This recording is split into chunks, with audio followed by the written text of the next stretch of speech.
Hello les gens, on est prêt à fêter la Saint-Valentin? Mais si t'es pas prêt pour cette fête un petit peu commerciale, on va pas se le cacher, et ben c'est pas grave, tu peux quand même adapter la recette en solo ou en trouble, ou plus, c'est pas moi qui vais juger.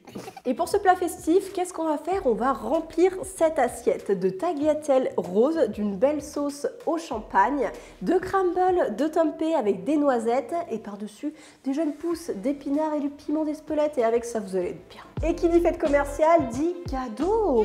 Mais pas n'importe lesquels, on parle aujourd'hui de bijoux éthiques avec Aglaia qui sponsorise cette vidéo. C'est une marque de bijoux éthiques qui fabrique en France et elle utilise de plus en plus d'argent recyclé. Et quand ce n'est pas le cas, elle va aussi travailler le plaqué or ou les pierres semi-précieuses en faisant toujours attention à la provenance des matériaux. Ce que j'aime avec Aglaia, c'est qu'elle sort des collections capsules plusieurs fois par an et ce sont des pièces assez intemporelles que vous pouvez garder longtemps. Je vais vous montrer ce que je porte aujourd'hui. La dernière nouveauté, ce sont les colliers Astro. Et je porte aujourd'hui le Verseau parce que c'est mon signe astrologique très original.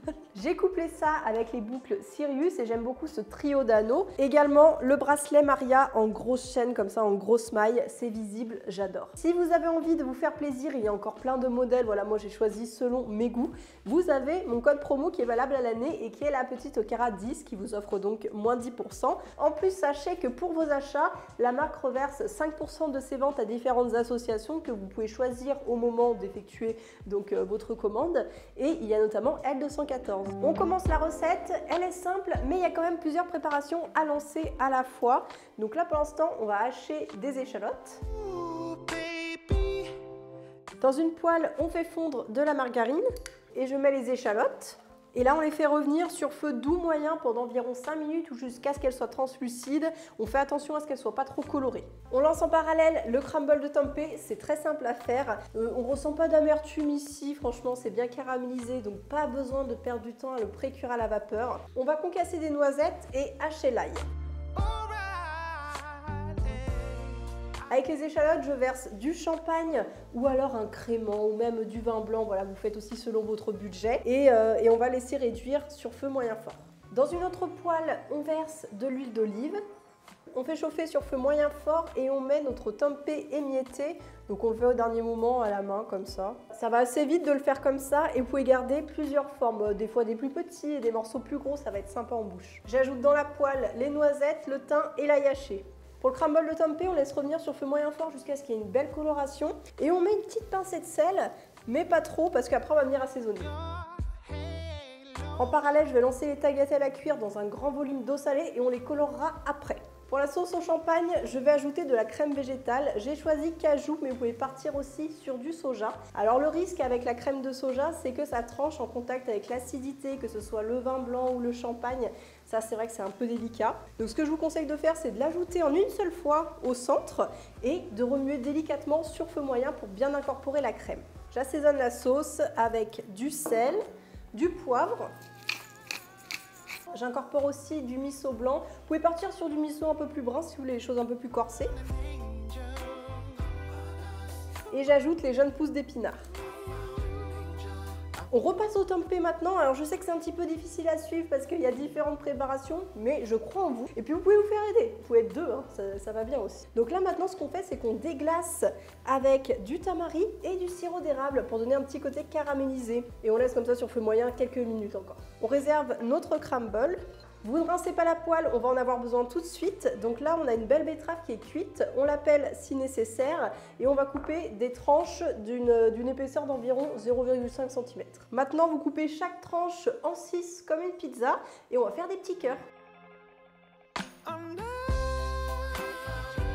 Dans le fond de sucre qui nous reste de notre poêle, j'ajoute les betteraves et je les laisse colorer sur chaque face. Vous avez goûté les pâtes et réservé de l'eau de cuisson pour la sauce. Maintenant, on les remet dans la casserole. Et là, je mets le jus des betteraves. Alors, n'achetez pas les grandes bouteilles de jus de betterave au rayon bio. Non, vous prenez le jus qu'il y a dans les sachets de betterave ou alors vous pouvez tout simplement mixer un petit peu de betterave cuite avec de l'eau. Vous remuez bien vos nouilles histoire d'avoir une couleur rose homogène. J'avais coupé la cuisson de ma sauce histoire de finir la suite des préparations. Donc là, je rallume sur feu doux moyen et on verse un petit peu d'eau de cuisson des pâtes.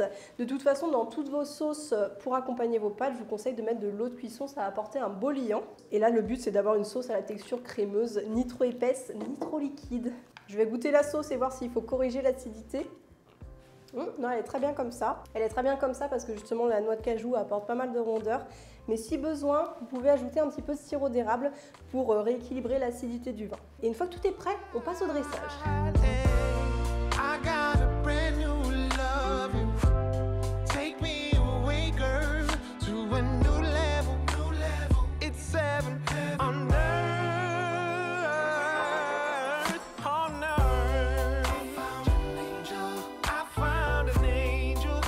En topping, j'ai rajouté des jeunes pousses d'épinards fraîches et crues, également du piment d'Espelette pour le goût, pour le piment et pour le côté aphrodisiaque, bien sûr. Une fois servi, ça fait son petit effet avec les tagliatelles en petits nids d'amour rose, les petits cœurs de betterave, et avec ça, on a un plat tout mignon et surtout délicieux pour la Saint-Valentin. J'espère que cette recette vous plaira et n'hésitez pas à me taguer sur les réseaux sociaux pour que je voie vos réalisations. Alors j'imagine que vous n'avez pas que ça à faire le soir de la Saint-Valentin que de m'envoyer vos photos.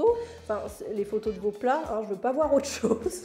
Il ne me reste plus qu'à vous dire, pensez à vous abonner, à profiter, et on se dit à bientôt pour de nouvelles aventures.